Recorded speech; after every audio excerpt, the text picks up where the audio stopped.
Hey, absolute and relative positions are one of the basic things that every developer should know. In this video, we are going to learn how to use position absolute and position relative. I am Roger Chayuga. Let's jump into it. In my folder, I have two files. One is index.html and the other one is styles.css. In my index.html, I have a head with 3 meta tags and one link. I'm just going to link our styles to our HTML. Then I have a title, and I've given it a position absolute and position relative as the title. Apart from head, I have a body. The body has 4 boxes. Box 1, which is the parent of box 2, and box 2 is the parent of box 3. Box 3 is the parent of box 4. Now when I come to my CSS style, I have my body and I'm giving it a display of flex, align items of center, justify content of center, and height of 100 VH. So this is purposely to make all the boxes to be aligned in the center of the browser. Before we jump into coding, let us try and define what is position absolute and what is position relative. Position absolute position its element relative to its immediate parent's position. What do I mean by that? When we have position absolute in box 4, it's going to check if box 3 has a position, and if there is one, position itself relative to position of box 3. If there is none in box 3, then it's going to check in box 2. If there is none in box 2, it's going to check in box 1. And if there is none in that hierarchy, then it's going to position itself to the browser. Okay. Relative position is going to align itself relative to its original position. This means it won't move. It won't get out of the flow. Similarity between position absolute and position relative is they both need coordinates to move around. If you want them to move, just give it a position without a coordinate. Let me start with position absolute. And I want to give it in box 4.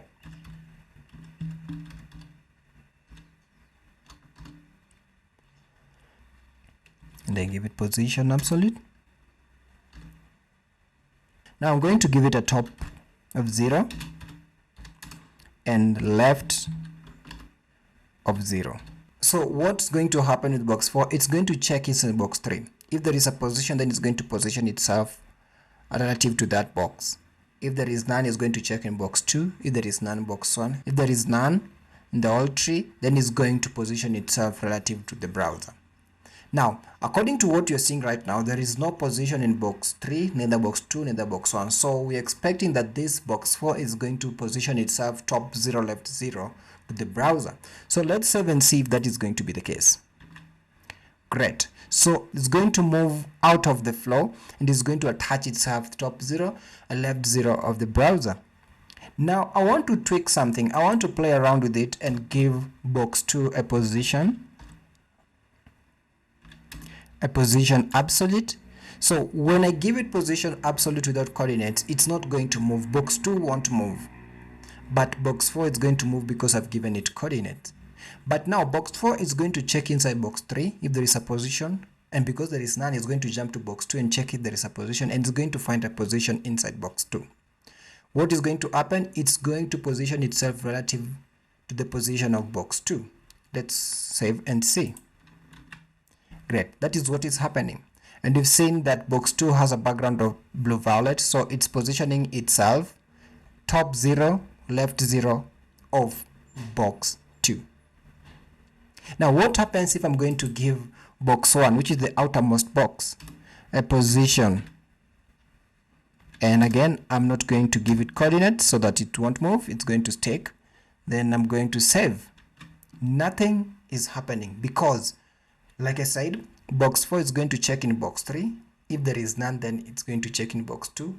If there is none, it's going to check in box 1. But now it is checking in box 2 and it has found a position in box 2. Then it's going to stop the checking. Then it's going to position itself relative to the position of box 2. That is why even if I add a position in box 1, nothing is going to change in our flow. What happens if you're going to change box 4 from position absolute to position relative?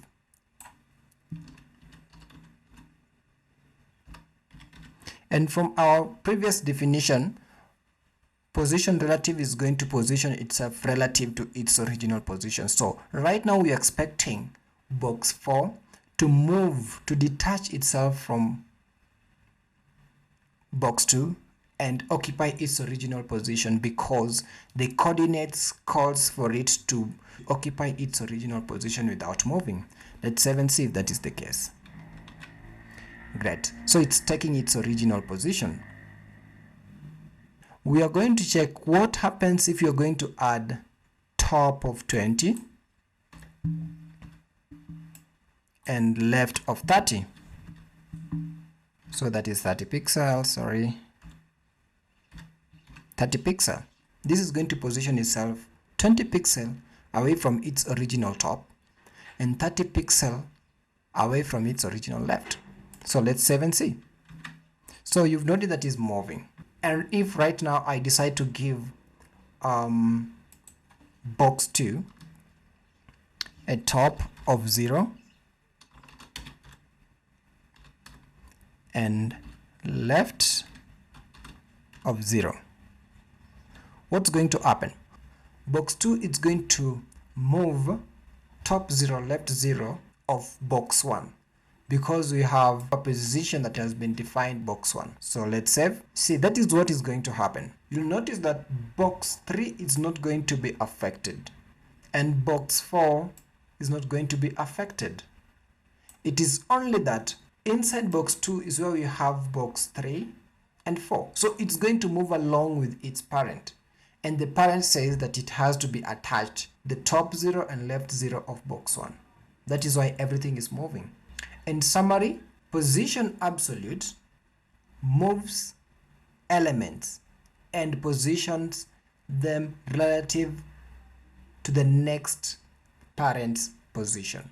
If we have like 17 parents and the 16th parent is the one that has the position, then it's going to position itself according to the position of the 16th element. Absolute position is going to position elements relative to its immediate parent's position. And relative position, it's going to position elements relative to its original position. And that is the difference. I hope this video was useful, and I hope that you're going to make use position absolute and position relative in your next project. Thank you so much for watching, and if you found this video to be useful, I would ask you to smash the like button and subscribe so that you can be the first person to be notified when I post my next video. Thank you so much. I'll see you in my next video. Bye.